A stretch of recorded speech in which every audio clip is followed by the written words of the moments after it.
Thank you for joining me today for today's Forcible Entry video. My name is Jack Piper with the Pasco Fire Department, and today we're going to be going over glass storefront forcible entry. The construction of glass storefronts is very unique.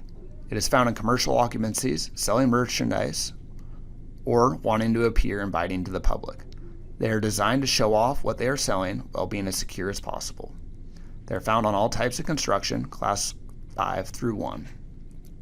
Typically, they have metal frames, often backfilled with concrete, which gives them very little give or flexibility when pried on with conventional forcible entry techniques. The door construction is aluminum square tubing, typically 1/8 inch thick, with tempered or safety glass. They may have several cross members behind the door for added security if the glass is broken. These doors have a mortise lock set in the door frame itself that have either a pivoting deadbolt or a slam latch. Double doors will have actuating pins that are hooked into the mortise lock that slide through the frame into the floor or the ceiling above, adding extra security. Here's a quick review of mortise lock construction. Typically, the lock bodies themselves are made of stainless steel. This type of steel is very hard and difficult to cut, and the threads that hold the cylinder, since they are stainless steel, are very rigid and don't bend or are damaged easily. The cylinders themselves are typically made of aluminum or brass. This is designed or engineered for when the cylinder is improperly installed or cross-threaded. You're not damaging both the expensive lock and the cylinder, but you're just destroying the cylinder, making it a cheap replacement. This is important when we talk about through the lock in further slides. Between the cylinder and the door is a decorative collar. This is important later on because there's soft collars and hard collars, and this will determine the method that we use for through the lock technique. In a further slide, we'll explain this further. The cylinder itself is held in place with a set pin or screw. The set pin or screw comes through the side of the lock body and into the cylinder in a shallow, soft groove. On the inside of the mortise lock, there is a roller pin that actuates the swinging deadbolt to disengage or engage the locking mechanism. And lastly, the swinging or pivoting deadbolt is also made of stainless steel. This makes it difficult and time-consuming to cut. Here we have our two collar constructions. We have our soft collar on the left and our hard collar on the right. The soft collar on the left we are able to crush with vice grips or pliers, and we could rotate the cylinder out. The hard collar on the right hand side of the screen, we are unable to do this. If we grip this with pliers, it would just spin and spin around the cylinder. It is designed as a safety feature to prevent this from thieves doing this in the public. With the hard collar on the right, we must use a lock pulling tool such as a Rex tool or K tool. For glass storefront forcible entry, we have a progressive process of plans A through E. This process is designed to go from each step to the next step, go from A to B to C, and so on. The plan A through E process is not only designed to be least invasive to most invasive, but also quickest to slowest, least expensive to most expensive for the property owner, and safest to most dangerous procedure. Plan A, our Knox box, costs the property owner $0 at the time of the incident, takes mere seconds to get in the building, and has no danger for firefighters. Our Plan B, or our first process for forcible entry, is through the lock. This will cost the property owner approximately $10 plus labor with the locksmith. It will take firefighters 10 to 15 seconds to gain entry to the building and has no risk to the firefighters. Plan C, or our gap and cut process, costs the property owner about $50. Also, this process takes about 1 minute for us to cut through the stainless steel latch, and then we might still have to pry at the bottom or top of the door for the set pins that go in the top of the frame or the floor of the occupancy. Also, this has some risk of an explosive mixture being behind the door and us introducing a spark. Plan D, or using our irons, is very exhausting, time-consuming and expensive for the property owner. Plan E, or breaking the glass, is our last result. This is the longest process for forcible entry in glass storefronts. It is also the most expensive and could cost upwards of $2,000 to $3,000. Also, with broken glass, we have potential for burst hose or firefighters cutting themselves. Plan A, or using our Knox box, is the quickest and cheapest way to gain entry to a building. Typically, Knox boxes are found on the side A of the structures by the main entrance. Also, you can find these on our maps and MDTs by looking for the purple dot. Our Plan B, or through the lock, gives us two options. We have the spin out process or the pulling the cylinder process. We are only able to use the spin out procedure on glass storefronts with soft collars. The spin out procedure has 4 easy steps. First, we take our vice grips or channel locks and we will grip the cylinder. We will then turn the cylinder a quarter turn tight to break the set pin that holds it in place. Then we will rotate it lefty-loosey until the cylinder is removed. Then with a key tool or flathead screwdriver, we'll depress the roller pin and we'll swing the locking mechanism from the 5 o'clock to the 7 o'clock position, disengaging the lock.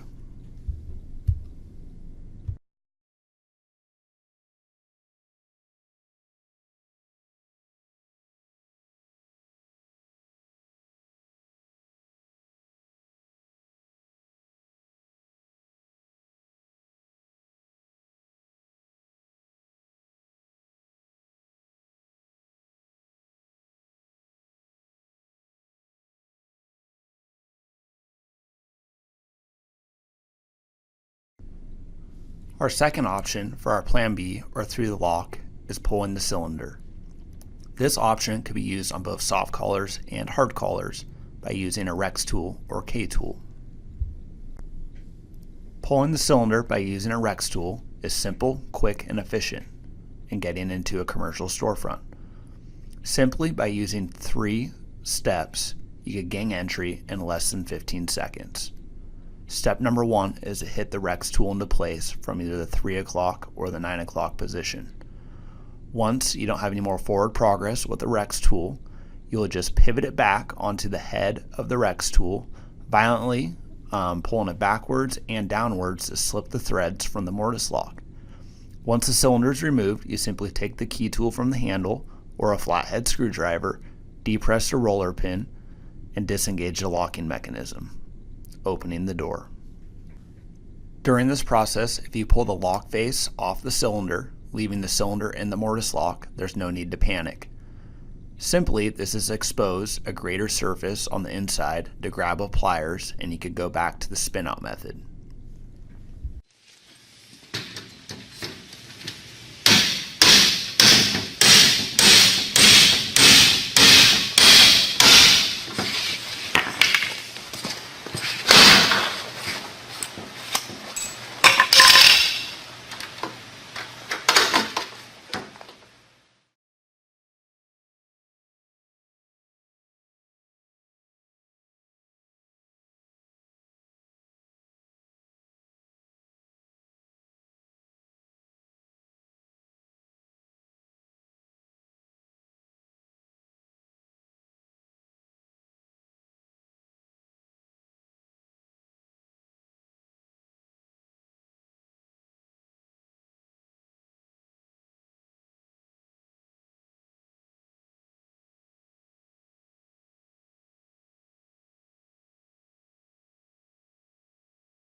Once the cylinder has been removed by either the spin out technique or the pulling the cylinder technique, now it's time to manipulate the latch to open the door.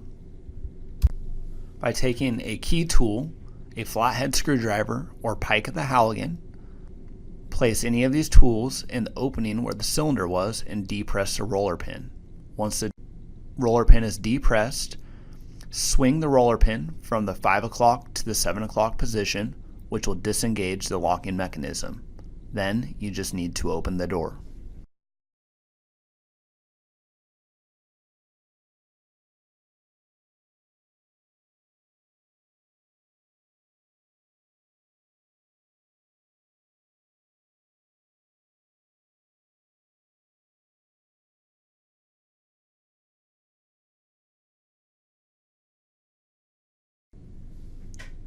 If our plan B fails, or we don't have the tools available to perform plan B, we'll move on to our plan C, or the gap and cut process. The gap and cut process takes over a minute to perform. First, you must gap the door with an axe or Halligan, and then you must cut the latch with a K12 saw. Keep in mind that this may disengage the mortise lock, but it will not disengage the set pins that are attached to the mortise lock, anchoring the door to the bottom of the frame or the top of the frame. You must transition to irons work after cutting the latch to complete forcible entry. Another consideration to think about is there an explosive mixture of smoke behind the door? On most fire scenes we respond to, there is smoke. Smoke is unburnt fuel. With us introducing sparks from our K12 into that mixture, we have the potential to cause an explosion. If the neutral plane of our smoke is in between 30 to 70% of the height of our ceiling height, the mixture of the smoke is probably in the explosive mixture range. On March 26, 2008, firefighter Brent Laverne of LA Fire Department was using a K12 saw to perform forcible entry by cutting the latch. The sparks of the saw ignited an explosive mixture of smoke behind the door and it caused an explosion, killing him in the line of duty.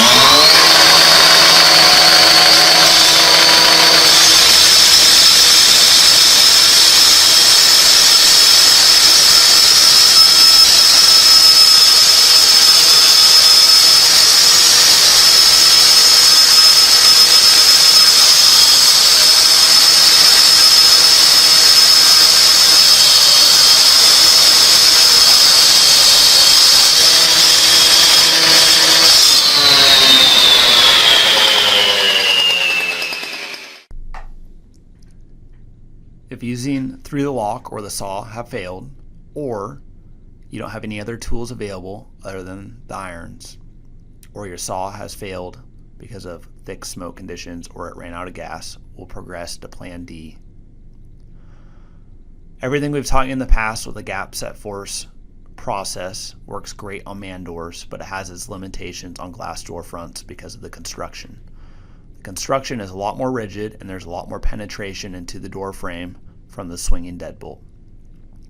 Because of this, we're going to put all of our force into that swinging deadbolt by placing the adze on top of it, even with the keyway, and we're going to hit down very, very hard. Within doing this, hopefully we will break the little set screw that holds the pivoting deadbolt in place, swinging it out of the way, disengaging the locks. This is very manpower intensive and exhausting. It's also time consuming and may cause lots of damage for the property owner.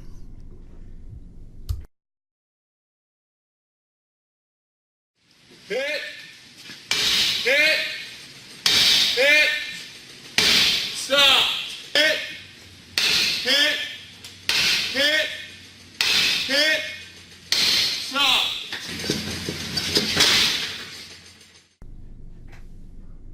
Lastly, if all of their attempts to force entry have failed on our plan A through D, we'll progress to plan E, breaking the glass. This must be done as our last resort.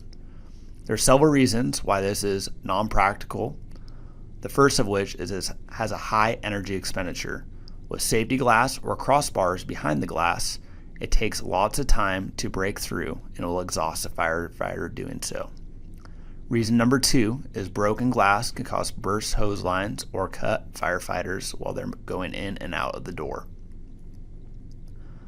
The process or procedure for breaking the glass is to break it in the upper corner, clear all the glass from the frame, pull the window gasket and then remove the crossbars or push bars that are behind the glass. Thank you for joining me today for our presentation on glass storefront forcible entry. Hopefully you guys could use it out there on the next commercial structure fire. Have a good day and be safe.